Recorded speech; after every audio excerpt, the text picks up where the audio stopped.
everyone. Oh, we're starting. Now we're starting. There we go. Okay. Hello, everybody. Hello to those of us on YouTube and those of us here on Instagram. Hello. Today is Cello Tip Thursday. We're doing it slightly earlier this month, but regardless, I am ready to help you all in your practice room adventuring. Any questions you might have about practicing, the music industry, whatever you want to ask, we are here to cover that today. And I also wanted to say, please consider supporting these free live streams. If you're on Instagram, I have links in my bio. Well, one bio link, multiple tabs. Places you can donate like PayPal or Venmo. Same thing with YouTube. My handles for donations are in the screen in that little square you see. I hope I'm pointing at it right next to me there. So excited to be here to help you all out with some of your practicing and just anything you want to know in general. If you have auditions coming up, those of you who are thinking about conservatories, or you're finishing a degree and you want to go on to another degree, future schooling, those auditions are coming up. So we can definitely talk about audition prep as well, my experience. I have a few music degrees, so I've done this a handful of times. So my heart's with you all, those of you who are auditioning, applying for schools and such. Awesome.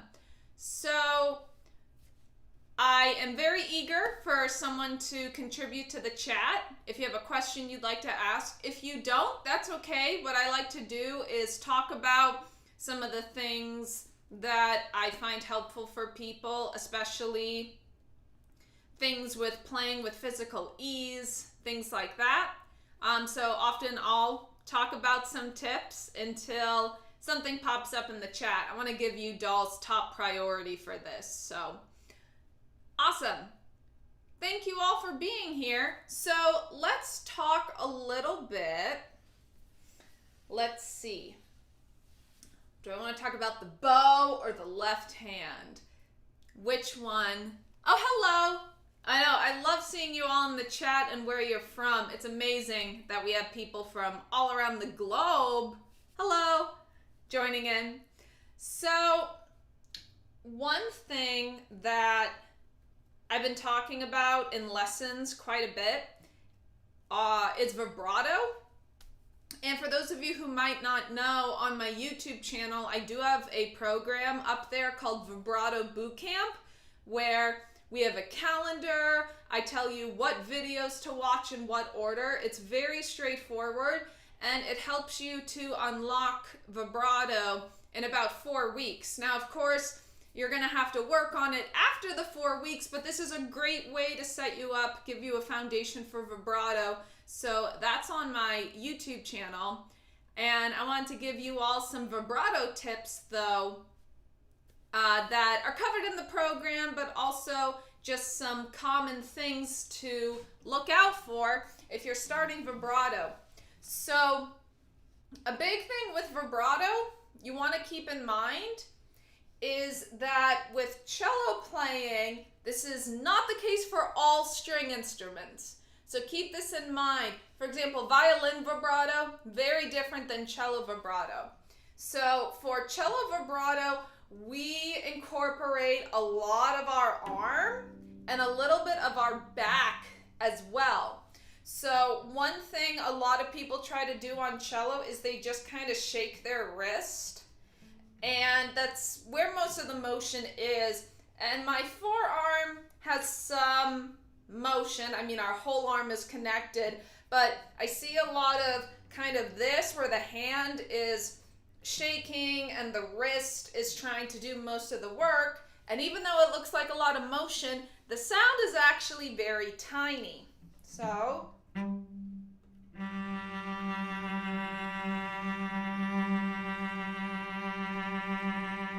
it kind of sounds a little bit like a mosquito.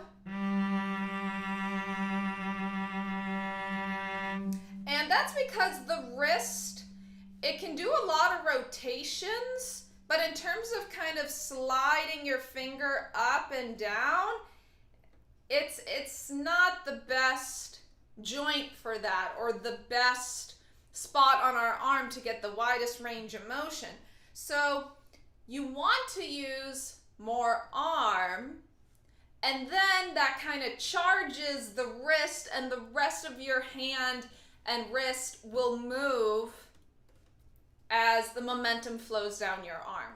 So how do we get in touch with that? Well, one place you can often start is by doing some slides up and down with all the fingers, and make sure you don't have kind of this, just the third finger. You want to try this out in pairs right now. So of course, 1 is by itself.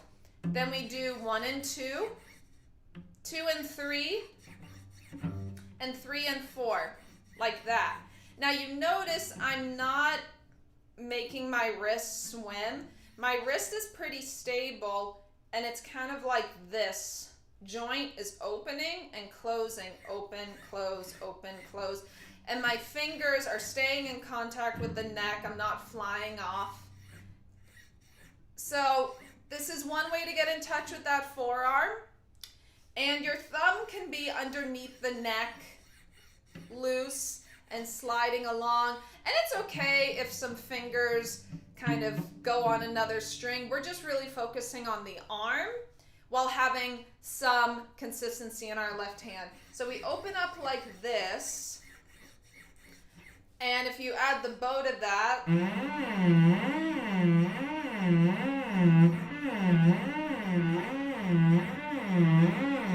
it kind of sounds like you might be getting a little seasick or something, but it's to oil this hinge, get in touch with your arm activating. So then you kind of narrow that slide to kind of a medium, and then we make it smaller.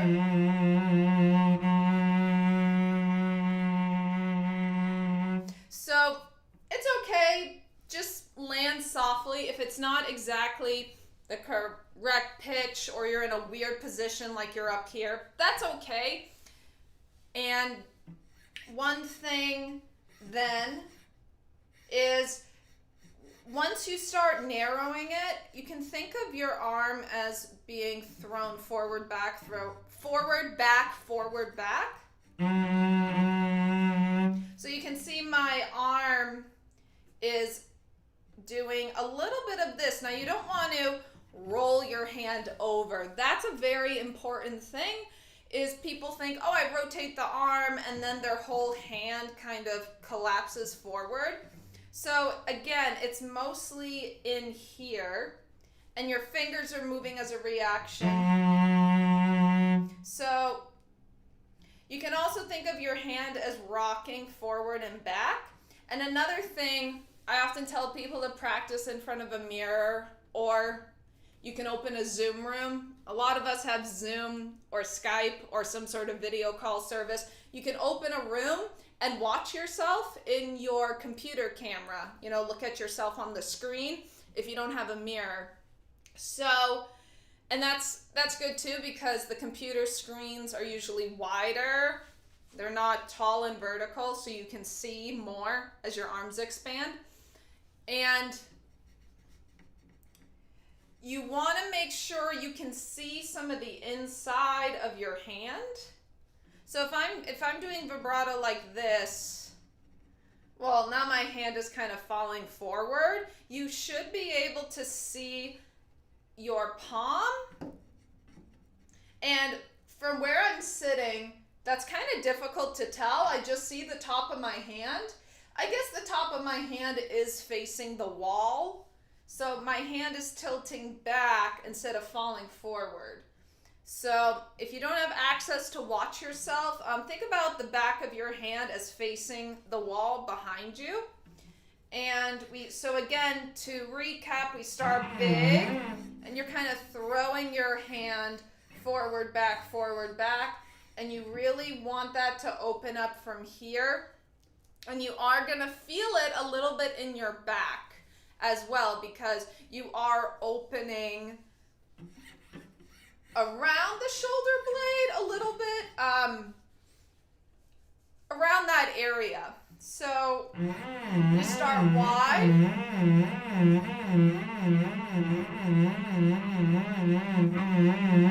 We narrow it in.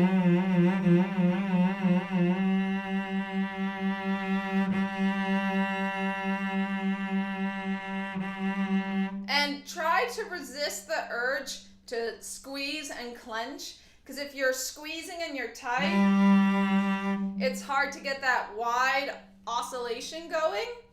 And the other thing I notice when I work with people on this exercise is they tend to start a little too fast too soon. They kind of go,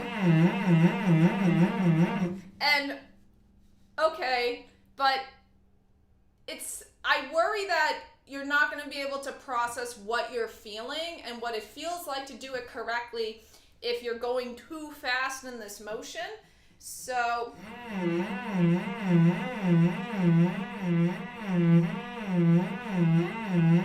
you can be very slow and kind of goopy sounding to start, and that way too you're more likely to be relaxed and not have tension, anything clench up. So that's a way to kind of unlock your forearm.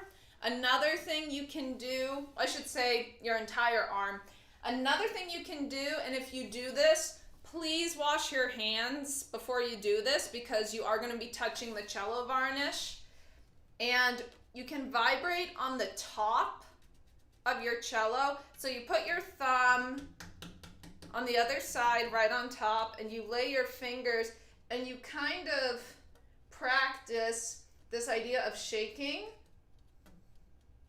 And again, you can see if your wrist is bent or if it's collapsed. This helps you to gauge if your arm is leveled like a tabletop.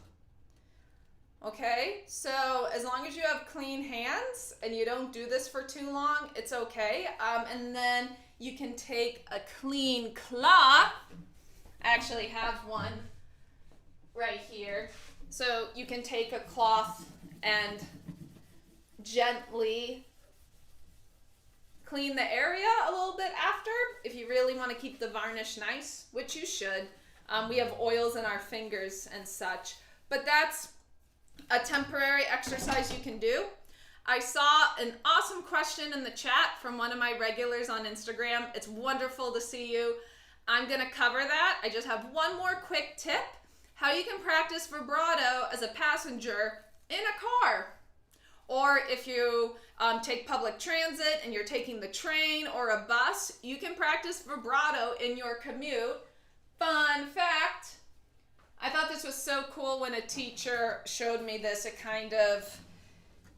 It was a big shock to me. I never thought of this before. So what you can do is you take your left arm and you put it on your opposite shoulder. No. Oh my God. Sorry, you take your right arm, because the left hand has to do the vibrato. Oh my goodness. I have it in my mind to have an afternoon coffee after this, and I definitely need it clearly. You take your right arm, because you need to practice vibrato with your left. Oh my goodness. You take your right, put it on your left shoulder. Okay. Right arm, left shoulder. And now you instantly have kind of a cello neck, a makeshift cello neck. Granted, the angle's a little different, but it's not anything extreme. And so you put your hand on, and you can practice moving from the arm, just kind of chilling in the car or on the train. Do, do, do. If you see someone, sometimes I see people warming up for a concert, and they'll kind of run fingers up and down like they're doing scales. So if you ever see something like that, you know it's a string player. So you can do one, and again, this is gonna allow you to see if your wrist is concaved or if it's bumpy. So this is a way you can practice vibrato as a passenger in a car, on a bus, on the train, on a plane. Granted, planes are pretty cramped, so maybe not so much a plane, but that works. And also, again, you want to reinforce some finger pairs to start, so you have a little more support, a little more balance with your fingers. Now, of course, if I have a really long note and it's forte and I really want to crank it, I'll probably just do a single finger. But to start, it's a really good habit to do them in pairs. With the pinky, you're always going to need your third finger to help, always. Because the pinky is a very small finger, small square area, small pad. You want to have some extra support, and also that's a lot of weight to lean into the pinky, especially if your hands are like mine and they're a little bit on the smaller side, then you are definitely going to need that support. A lot of people are shocked when they meet me because I'm 5'8". I'm generally on the taller side, but I have very small hands and feet. And it's not very, you don't always see that when you watch videos of people. So I definitely need that support with my pinky. We can definitely do some more vibrato tips if that's, if that has conjured any questions in your mind you've had about vibrato. But I do want to go to this question I saw on Instagram. Cello Maestra Carolyn. Now that is a very, very kind way to address me. It's catchy. I like it. Cello Maestra Carolyn. That's so nice. My first question is, do you prefer to play closer to the fingerboard with Baroque or classical era repertoire? Why or why not? Sure. This is a very good question. There is a lot of debate on how to play music from this earlier time period because we are playing on modern instruments. So back in the times of Baroque composers like Bach, classical composers like Mozart, string instruments didn't look like this. They're close, but the way they worked acoustically was a little different. We often had gut strings. For those of you who might not know that, gut strings, which are very different than modern strings. So if you think about it, how can we adjust, or should we adjust, to play earlier music? So what I will tell you as my answer is a lot of it depends on the circumstance. I think generally to get a lighter, airier sound, I do play more so in the middle and a little bit higher than the middle with my bow placement. And that does give kind of a more intimate sound, but the thing to keep in mind is it doesn't project very well. You can get some decent volume, but if you're playing, let's say you're playing in a very boomy cathedral. Love playing in cathedrals with very high ceilings. It's going to affect your sound. And depending on where the height of the ceiling is, your sound might shoot straight up, and maybe you want to project a little more. So if I'm in a big space with very boomy acoustics, again, it's always good to have a friend, a musician friend in the audience to listen to you. But if my sound has to go really far, I tend to play a little closer to the bridge. If I'm playing a salon-style concert in someone's living room and it's a very intimate concert, I will play, I'm not going to blast it and play closer to the bridge. I'm going to play a little higher up. Now, granted, I'm not going to, even in bigger spaces, I am going to try to not get too close to the bridge. I still want a sweeter sound. So again, it depends on the acoustics. It depends on how big the space is. But in general, I do tend to play middle and then a little bit above the middle. I try to avoid the fingerboard. Yeah, someone on YouTube said, blast it. Yeah, that could happen. A lot of cellos, especially celli, are pretty loud, and you can actually really get a big sound out of them. I don't know, for those of you who might not know this, if you go to a concert where there's a concerto soloist, so one cello accompanied by an entire orchestra, unless it's a specific instruction by the composer, sometimes you see this in modern pieces, you are not mic'd. You do not get amplified. And I think that's something a lot of people aren't always aware of. Unless you grow up in this performance style, we're not mic'd, so we do have to learn how to blast it and play pretty loud. So if I were to play something, and to follow up on your question, I'm going to use Bach as an example. It also kind of depends on the character of the piece I'm playing. And this is a totally interpretive choice. I'm not saying this is right or wrong. Some people say, nope, we always have to play Baroque in a Baroque style. And there are people who will play that way. And then there are some people who say, well, if these instruments were alive in Bach's time,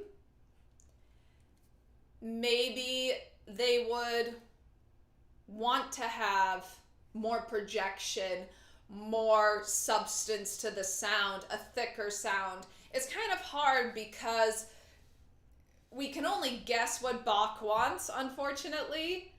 And you also have to keep in mind the situations are very different. So I'll take an example, the Courant.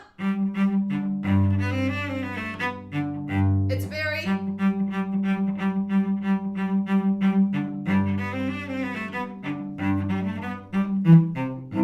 It's very springy, bouncy. I think I would probably want a little more weight, actually. But you notice I'm using a quicker bow stroke with a touch and release.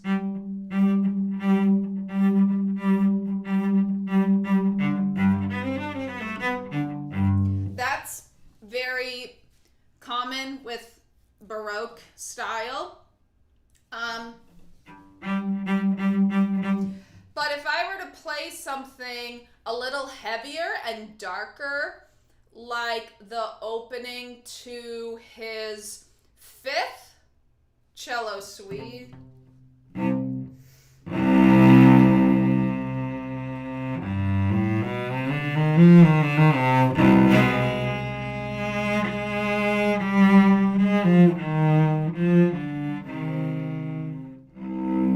you know, I'm gonna really lean in. See.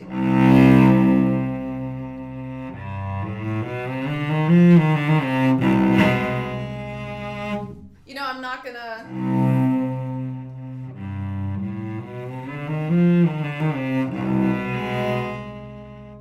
Now that's my personal taste. If you were to get a Baroque cello and play it with gut strings and a Baroque bow, it would probably sound like that second demonstration. A little lighter, airier, fluffier.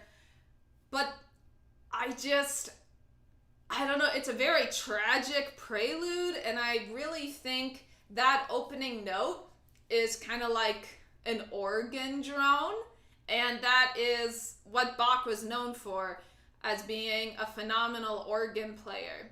So if you think about the organ, it's a very different sound than a Baroque instrument. So sometimes I also think about that. Is Bach thinking in terms of an organ?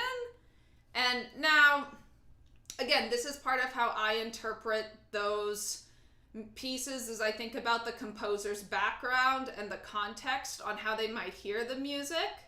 Because Bach probably heard a lot of stuff as a choir or an organ.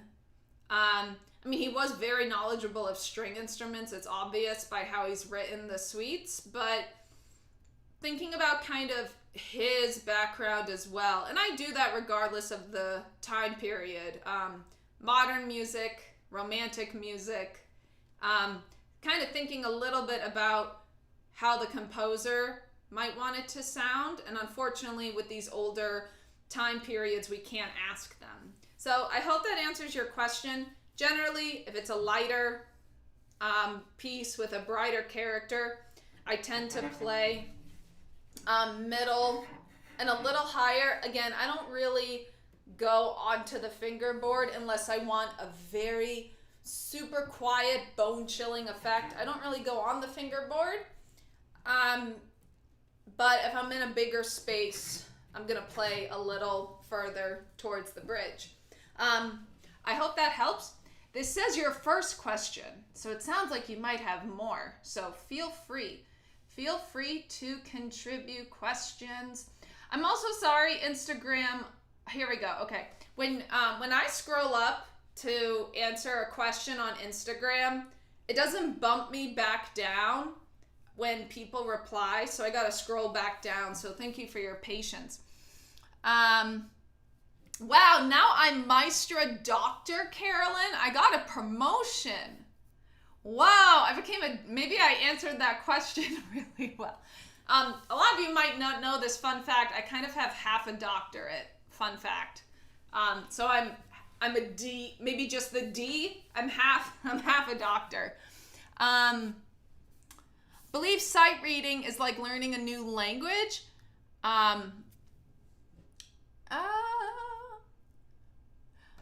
Do I believe sight reading is like learning a new language? Compare reading French, Victor Hugo. The further you go, the less often you use the dictionary.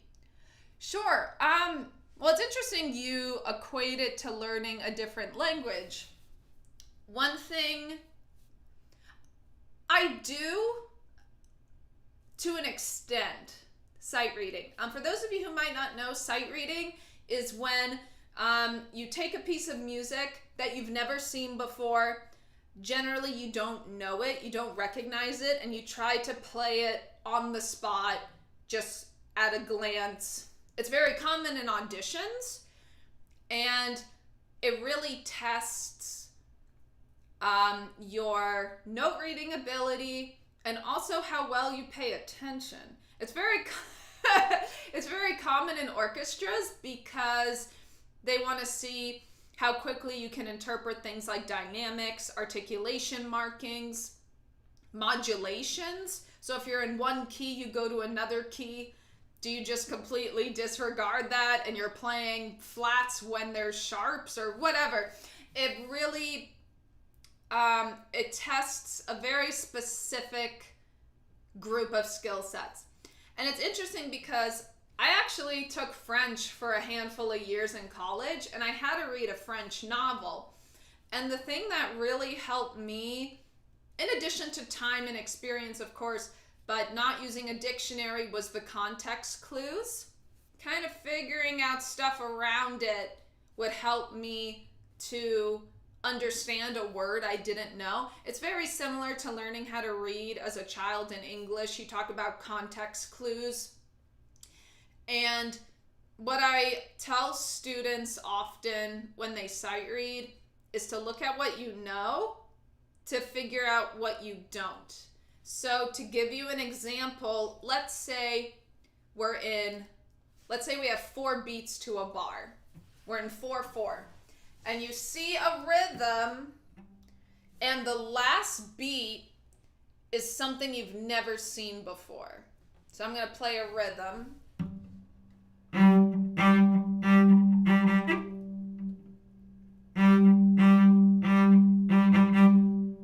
So it's 1, 2, 3. And that last beat is what's called a triplet. Let's say you don't know what a triplet is. You've never seen it before, and you see it. Well, you know what 3/4 notes mean. So we're kind of working back. What do you know in this bar? You know that there are 3/4 notes, and there are 3 beats. So we have what look like 3 little eighth notes in one beat. So if you can do the math and use context clues, you know there's 4 beats and 3/4 notes. So I guess I have to do 3 G's in the last beat. And even if I'm not sure, it ends up being correct. The notation for triplets is kind of odd. It's 3 eighth notes with a 3 underneath it. So kind of using that to figure it out.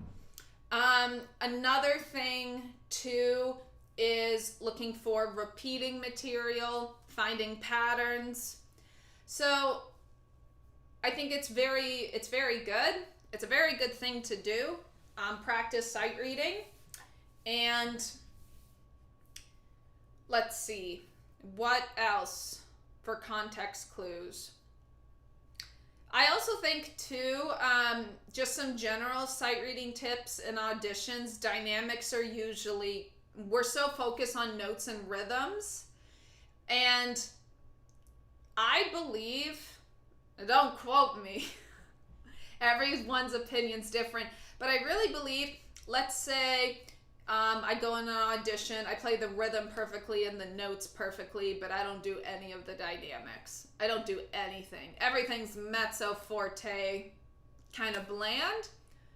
Or maybe I miss 1 or 2 notes, but I get all the dynamics. I have very soft pianos, I crescendo loud. That one's gonna be more impressive. Because missing 1 or 2 notes is going to be understandable when you're reading something you've never seen before. But if you just don't do anything musical at all, it's a little bit off-putting, especially if you're very good at reading rhythms and notes. I mean, if you think about it, if you're at the point of an audition, a lot of people can read rhythm and notes. So kind of doing something different and more musical, especially when you're on the spot, I think will be more impressive. So a way to practice sight reading, if your teacher gives you an assignment saying, hey, I want you to go on to the next piece, don't look at it before the next time you practice. Just put it on the stand and try to sight read it. You can do that with a new piece. You can also look on IMSLP. It's an incredible resource for free sheet music in the public domain. So you could go to IMSLP and type, I don't know, cello, G major. You know, pick a key that you'll be comfortable in and that you know, and you'll get all sorts of pieces, and you can look at one and you can gauge, you know, find something within your level. And so, for example, if you don't play a lot of 16th notes yet, don't pick a piece that's a bunch of 16th notes and really fast. So just a couple ideas. Also talk to your teacher about it. There are a lot of really fun duet books for beginner and intermediate cellists, and you can always ask them for a book recommendation and sight read a piece a week out of that book. So I hope that helps. Absolutely, time and experience will help you, but also some. Sorry, I'm loving these questions. I get so excited when I see stuff. Cool. So, lots of great questions. Awesome. So, I hope that helps. Time and experience will help you, and also using context clues for what you know and looking for musical markings. Again, if you're not sure about a rhythm, you know, figure out the rhythms you do know and work around that. I do that so often in modern music. A lot of the rhythms are very inventive. That's how I'll say it. They're very inventive rhythms, and I have to go and find the beats. You know, groups of 5, half of a triplet is 5 notes, and then the other half of it can get wild. My dolls, it can get wild. So doing some searching and trusting what you know, figuring out what you don't. Awesome. So, another question I saw, do I prefer Haydn in D or Haydn in C, and why? Damn. Am I listening or playing it? So Haydn in D is a notoriously very difficult cello concerto. It's very difficult. And, you know, I think I'm a little biased because Haydn in D is a very sentimental piece for me. I actually played it for college auditions. It was a very bold choice, but it really caused me to grow. And I played, at some point I do want to upload it to YouTube because I don't think a lot of it exists. I learned the cadenza by Feuermann, his cadenza for Haydn in D, and it's so cool and flashy, and I was so, you know, I spent a lot of time with it and learning it, and it's a really cool cadenza, and I think I'm biased just because I have a lot of sentimental memories for that piece. It was a piece where I really pushed myself and I saw a glimpse into what I was capable of. Now, did I play it perfectly? No. But it forced me to really excel and practice diligently. And I think it was a big growing moment for me playing that piece, the Haydn in D. So I also do think, though, the Haydn in C has kind of a springy character from the get-go.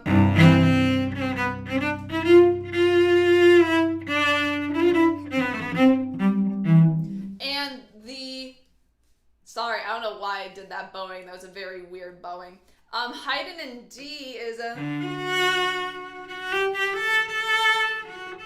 it's very lyrical to start, but the last movement is awesome. It's a little metal. The last movement of Haydn in D. It's really cool. And it gets a little dark. It's very, not a lot of Haydn, I don't think, is like that. Kind of stormy, a little stormy and dark. So I like the challenge of Haydn in D, but Haydn in C also kind of has a very beautiful,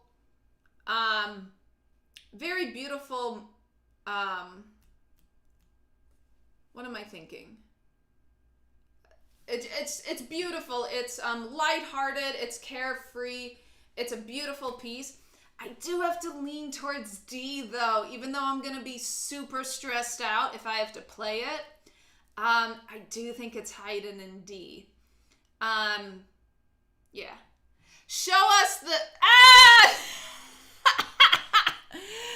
Oh, no! Cremane! So for those of you who don't know that cello guy, he's awesome. He wants me to play octaves for you. He says, show us the stormy part of Haydn in D. It's on my Instagram when I was practicing it. You can find it on there. No, hold on. I want to, let me see. Let me see if I can remember it.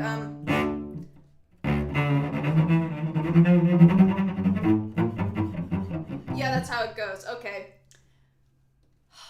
You're making me sweat, cello guy. Woo! But dear friend, awesome cellist, phenomenal human being, and this is for you. I don't know how in tune it's gonna be, but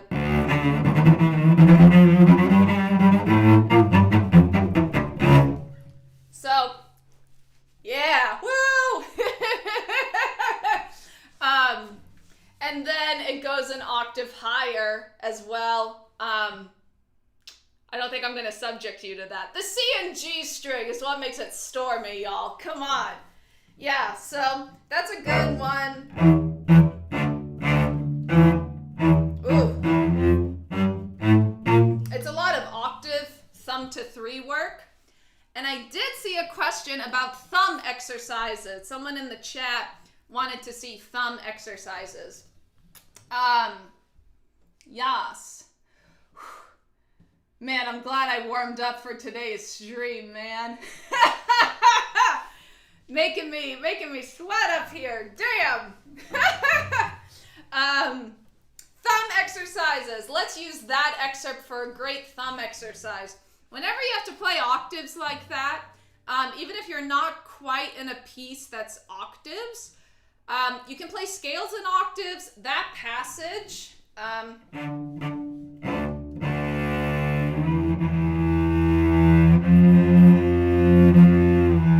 so if it's out of tune, go back.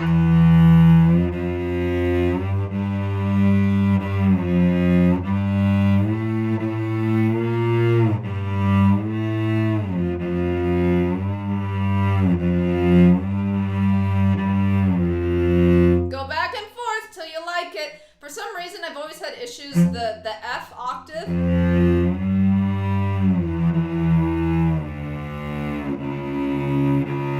Just like that. So I would go through that slowly for consistency. If you have a passage like that with a lot of thumb octaves, you can also...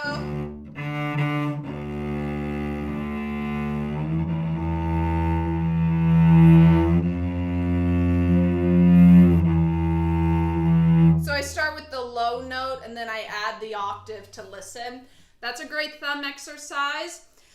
If you don't have a passage with that, play your scales in octaves. That's something I actually did a lot of, and it was really good for me. I might want to start doing it again. I probably will do it again because I love thumb work. And it's interesting, my last teacher told me when you're making, if you're trying to figure out a fingering in something very dense like a concerto, he told me your thumb should be as equal of an option as any of your four fingers. And I was thinking, wow, that's actually really cool advice. ThatCelloGuy, you want to give me some lessons? Can you give me voice lessons? I actually do want a fun fact. Oh, hello! So many awesome friends are here today. I love it. ThatCelloGuy, maybe we can trade lessons. I want to sing better. Someday. I do. That's on my bucket list, actually, is to take voice lessons. It's been a lifelong dream to sing sometimes, and I want to do it. But you don't need lessons from me. Who are you talking about? You don't need lessons from me. Made my day. And also, I see my friend Sarah. Hi, Sarah. Sarah is a phenomenal violinist and also human who has an amazing, she does amazing business consultations for musicians and freelancers. Love Sarah. She's at The Productive Musician, which is a great goal, to be a productive musician. Love you, Sarah.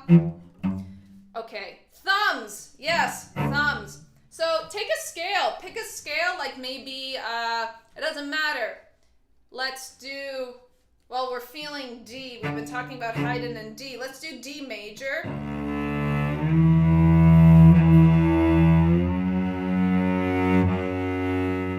Now when you get to an open string, use the open string.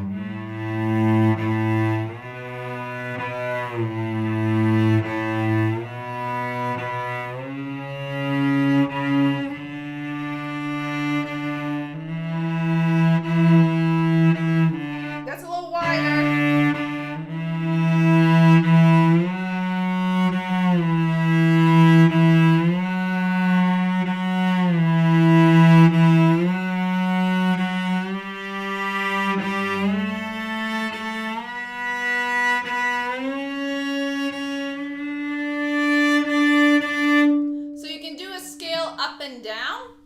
Like that. You can even go higher. And one thing too, to be very careful, you were asking about thumb exercises. I think that's a great one, is to do scales like that. Take a piece with a lot of octaves and break it down into just the octaves, and then the bottom to top.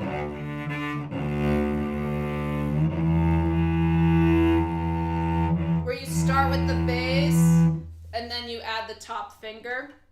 Another thing to keep in mind is you need your higher elbow. A lot of people wonder why cello teachers talk so much about the higher elbow. You need it. It is so important because if you have a bump, you're limiting your weight here. And your only way to get weight is to press, and then people tell me their thumbs hurt. You're gonna get a callus. The skin is gonna be sore, but you should never have pulling thumb pain from thumb position. It's a no-no. If that's happening, you are pushing in. What you do instead is you lift the elbow, and it's like a seesaw. If you lift the elbow, it pivots your weight into the thumb, and that allows you to lean into the string with an angle rather than a squeezing and a pushing. So that's very important. If you find thumb position uncomfortable, check your elbow. If it looks like this, again, straight path. Beloved mentor, Peter Howard. If you don't know Peter Howard, if you do know Peter Howard, you're blessed. If you don't, there are some interviews with him on YouTube that are fabulous, and there might be a masterclass. He taught me this, the idea of a straight path from your wrist. Now it doesn't matter, even if you're here in first position, you have a straight path.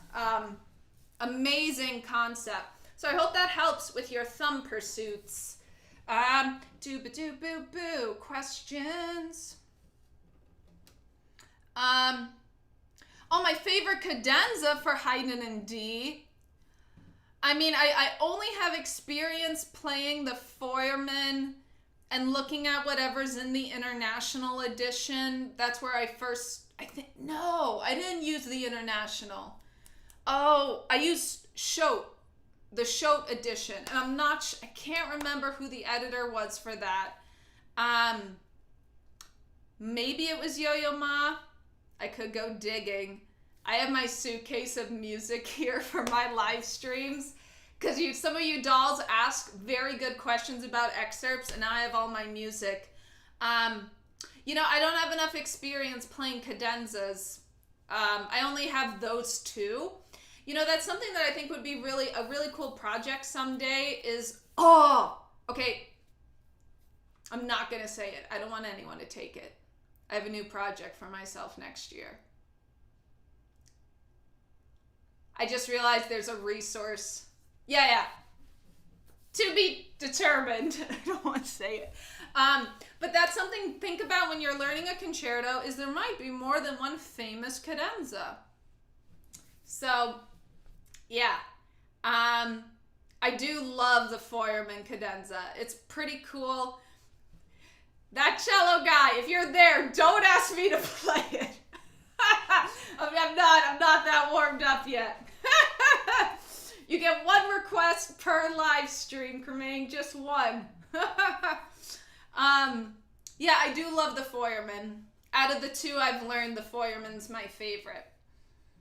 Doo-ba-doo-boo. Just checking. I'm going to switch to YouTube. We have a question on YouTube, and then I'll come back to Instagram. How do you relax your breathing? I need to work on that. It is my sign to work on it because it's actually a very important thing. You caught me. But we'll still talk about it. There's things to think about. I used to play a wind instrument, so I didn't have to think about that while doing active breathing. Of course, because you need your breath to play wind instruments, to sing. I can't remember. I can't remember to breathe while playing a string instrument. So, a great thing to do, even if you're not a fan of it, I promise, it's like vegetables. It's so good for you in the long run, is to sing your melodies. If you sing a melody, you will feel where you need to breathe. That's one thing, that's one reason singers have impeccable phrasing, is because they have to be super knowledgeable of where to breathe. So an example, not with singing, but with speech. If I were to talk to you and breathe in places that were awkward, it's very obvious the sentence isn't flowing right. And that's how phrases in music are. They're like musical sentences, and you breathe where the phrase is ending. Like if you're reading aloud, you pause when there's a period. You breathe for that. So, yes, singing your melodies if you're unsure of where to breathe. Also finding longer notes to kind of check in, make sure you're not holding your breath. Yeah, making sure you're not holding your breath.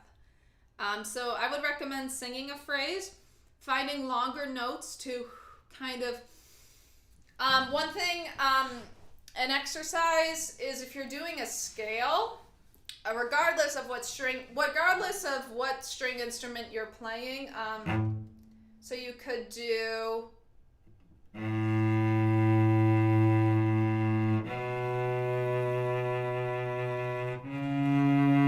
so you breathe when you expand and you exhale when you come back in. Let's say your string instrument is something like a guitar. You could pick first note, I'm going to breathe, second note, I'm going to inhale and exhale. You can do that, with a scale. You can inhale and exhale with long notes. And again, long pitches, rests are great places to breathe. Another thing that's really helped me to breathe better is playing chamber music with people, because you have to practice cueing, and often we breathe when we're going to cue. You know, if you're sitting there and you're waiting, and kind of finding places where you might want to cue somebody as well, the end of a phrase, the start of a new section. Yeah, that's a lot. And also pick a spot in your music to stop and see if you're holding your breath. So pick a spot that's not the end of a phrase. Pick somewhere random in the middle of a phrase and stop. And if you're holding your breath, then that's a sign that you're restraining your breath. And if you do that, a lot of other parts of your body are going to tense up as well. And we don't want that. We don't want that. Cool. Da da da. Let's see. Lots of great questions. I saw one that was really good about auditions. University auditions require references. Yes, they do. Also, some ensemble jobs also require a reference. What advice do you have to strengthen relations with music colleagues and mentors in your life? This is a great question. So, especially if you go to a public high school and you're going to college, because there are high school institutions that are fine arts colleges in the US. There's a handful of them. Interlochen is a big one. So is the Walnut Hill School of Music. And if you go to one of those schools, you're surrounded by musical mentors and colleagues. However, they're very competitive to get in. They're very difficult to get into sometimes, and they're not always accessible. So I'm an example of somebody that came from a public, straightforward school, state school in the school district. And what I would tell you to do is to find musical extracurricular activities. So I did a youth orchestra. In New England. Then I went to Boston as I got older and more advanced. I did the Boston Youth Symphony Orchestras.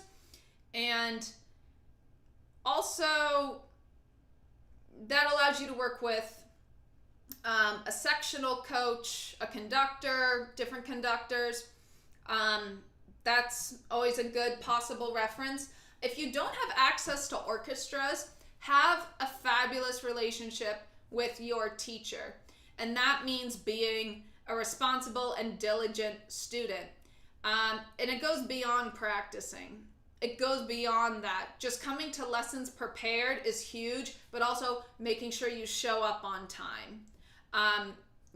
Saying thank you, little things like that are actually very reflective of how you're going to be in your career. If you're constantly late for your lessons and you're late for gigs, you're not going to be asked back for gigs. Really set up great habits, and don't be afraid to ask your teacher for advice.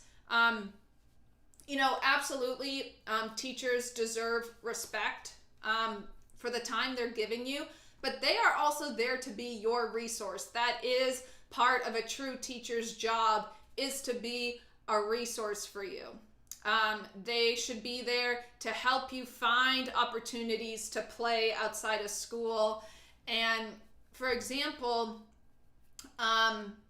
one thing I also did that was kind of unique was I played in a couple churches, actually. I would play for churches sometimes. And that's also an opportunity to make musical connections.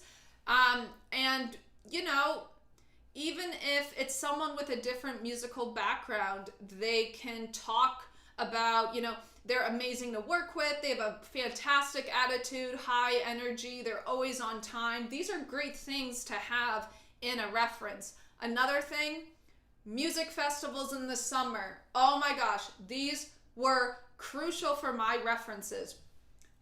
If your school year is extremely busy, in the summer, go to a music festival. It does not have to be one of the top 5 in the country.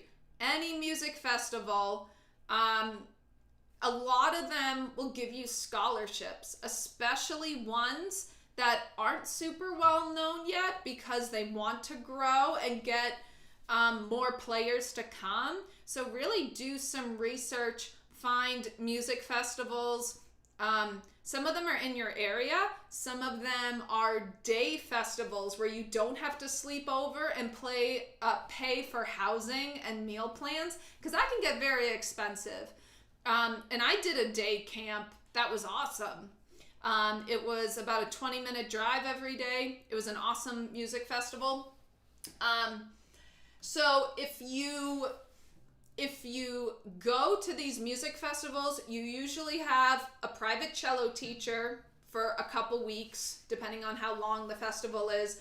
You usually work with another conductor. So every summer you have a chance to make a great musical connection and find a mentor. And you don't have to break the bank to do it. I understand it can be very alarming how expensive music festivals are sometimes, and not everyone can afford that. I totally get it. If you can't do it, it's not a make or break. Probably the most important reference is going to be your private teacher. Again, have an awesome experience. Ask them for advice. Be prepared. Be dedicated. Show how much you love your instrument. And be on time. That's very important. Super important, actually.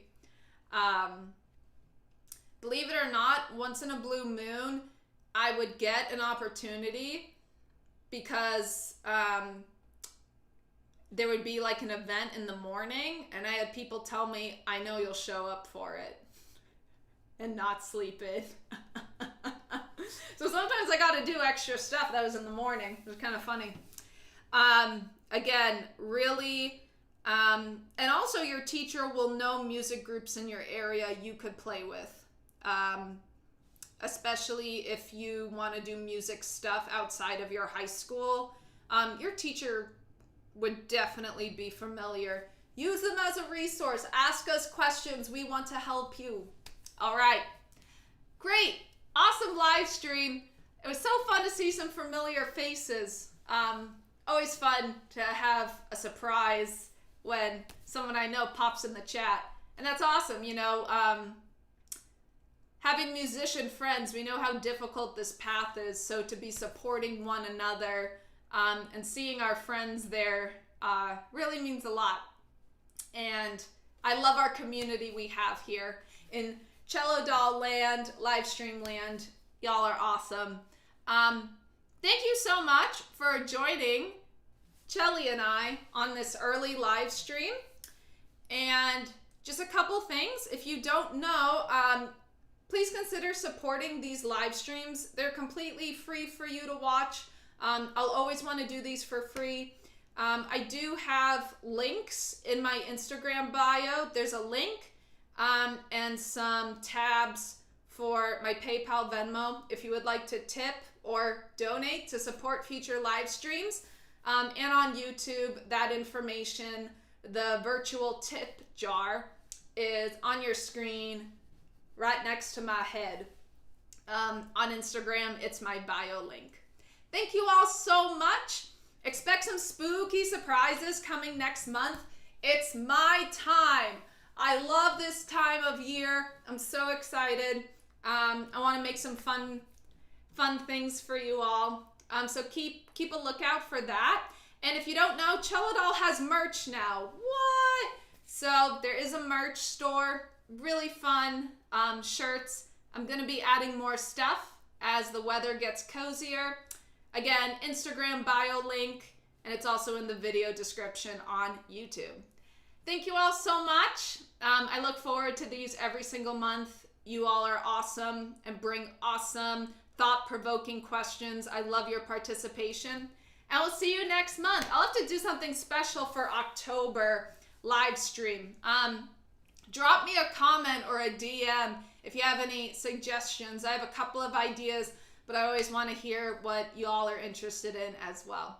All right, my dolls, happy practicing as always, and I'll see you soon for the next live stream. Bye-bye.